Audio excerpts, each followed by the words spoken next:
ஊற்றிக்கலாம். நல்லா கிண்டி விட்டுங்க.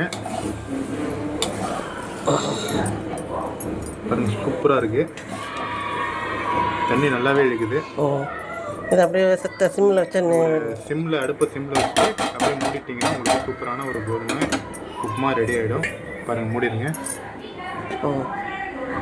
இப்போ நம்ம கோதுமை உப்புமா நமக்கு ரெடி ஆகிடுச்சு. இப்போ நம்ம சாப்பிடுவோம். இப்போ நம்ம 1க்கு 2.5 தண்ணி ஊற்றிருக்கோம்.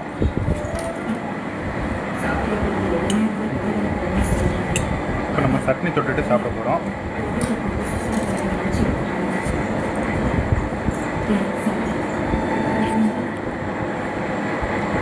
அருமையாக வந்திருக்கு. கண்டிப்பாக வீட்டில் ட்ரை பண்ணி பாருங்கள். வேறு லெவலில் இருக்குது டேஸ்ட்டு.